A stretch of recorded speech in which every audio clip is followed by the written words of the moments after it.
தங்கவயல் மாரிக்குப்பத்தில் உள்ள இந்த பகுதி ஒரு சாதாரண இடம் அல்ல. ஜான் டெய்லர் கம்பெனியால் தங்கவயலில் அமைக்கப்பட்ட முதல் குடியிருப்பு பகுதி, அதாவது லைன் இதுதான். கடந்த 1880ஆம் ஆண்டு இந்த இடத்தில் மூங்கில் மற்றும் தென்னம் ஓலைகளால் தொழிலாளர்களுக்கு குடிசைகள் கட்டி கொடுக்கப்பட்டது. தங்கவயலில் தங்கச் சுரங்க தொழிலாளர்களுக்காக அமைக்கப்பட்ட முதல் குடியிருப்பு பகுதி இதுதான். அந்த காலத்தில் இது கெனி குடிசை லைன் என்று அழைக்கப்பட்டது. இப்போது இந்த பகுதி அபோ பஜார் பிளாக் என்ற பெயரில் அழைக்கப்படுகிறது.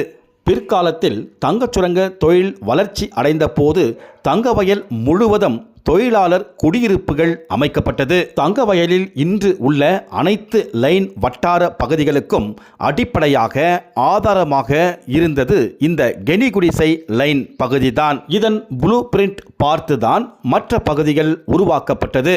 இப்போது இந்த வீடியோவில் நாம் பார்ப்பது மாரிகுப்பம் மில்லின் பின்புறம் உள்ள பகுதி ஆகும். இந்த இடத்தில்தான் கடந்த 1880ஆம் ஆண்டு John Taylor company trial pit என்ற சுரங்கத்தை தோண்டி அது தோல்வியில் முடிந்தது. பின்னர் இதன் அருகே டெய்லர் ஷாப்ட் என்ற தங்கச் சுரங்கம் அமைக்கப்பட்டது. இந்த டெய்லர் ஷாப்டில் இருந்து கிழக்கே சற்று தொலைவில் கெனி குடிசை லைன் அமைக்கப்பட்டது. அபோ பஜார் பிளாக்னாக்கா பக்கத்தில் வந்து பஜார் இது பண்ணியிருந்தாங்க. நம்ம தெலுங்கு லைன் பக்கத்தில் இதெல்லாம் ஃபுல்லாக பஜாராக இருந்தது. அந்த பஜார் அங்கே இது பண்ணதுனால இங்கே அபோ பஜார்னு இதுக்கு வந்து பஜார் பக்கத்தில் இருந்ததுனால அபோ பஜார்னு பேர் இருந்தது. இது அதுக்கு முன்னே வந்து பெரியவங்க வந்து கெனி குடிசை லைன் அப்படின்னு இந்த குடிசை மாதிரி இருந்ததுனால கெனி குடிசை லைன் இருந்தது. இப்போ அது தற்காலிக இதில் வந்து அபோ பஜார் பிளாக்னு மாற்றி மொத்தம் எத்தனை வீடு இருக்குங்க? இந்த அபோ பஜார் மொத்தம் 42 வீடு இருக்குதுங்க.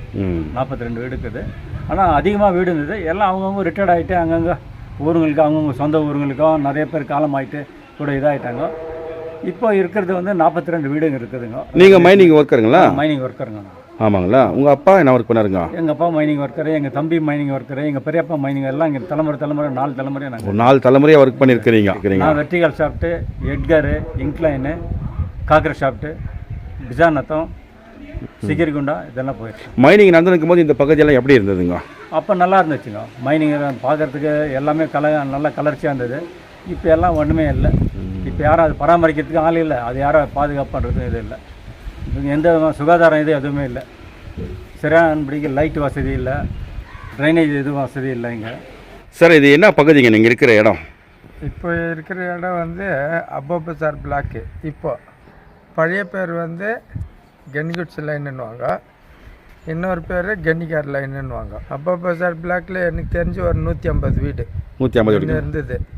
இப்போ இருக்கிறது வந்து ஒரு 45 வீடு. சார், இந்த அபோ பஜார் பிளாக்கை சுற்றி என்னென்ன பகுதி இங்கே இருக்குதுங்க? சார், இந்த பக்கம் வந்து கிருஷ்ணகிரி லைனு, அந்த பக்கம் வந்து சைனாட் லைனு,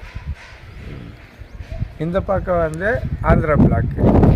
இது வந்து அப்போ சின்னதாக மாரியம்மா கோயில் இருந்துச்சு. இப்போ நம்ம நல்லா சேர்ந்து கொஞ்சம் பெருசாக கட்டுறது.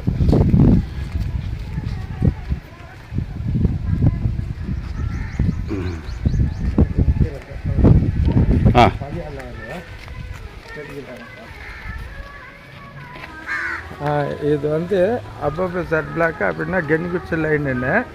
அப்போ வந்து ராமர் கோயிலுன்னு இருந்துச்சு. இது இப்போ புதுசாக கட்டுறது ராமர் கோயில். இது எல்லாம் நாமக்கார் நிறைய பேர் இருந்தாங்க. இங்கே நிறைய பேர் நாமக்கார் இருந்தாங்க. அப்படின்னா மைன்ஸுக்காரனே கட்டி கொடுத்தது ராமர் கோயிலுன்ட்டு.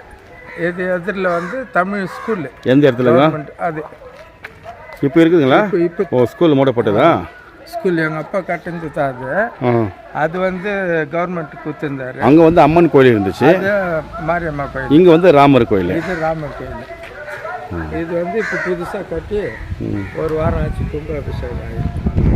சரிங்க, அவங்க பார்க்கலாம். சார் ஒருத்தர் பார்க்கணும். நீங்களா பார்க்கலாம்.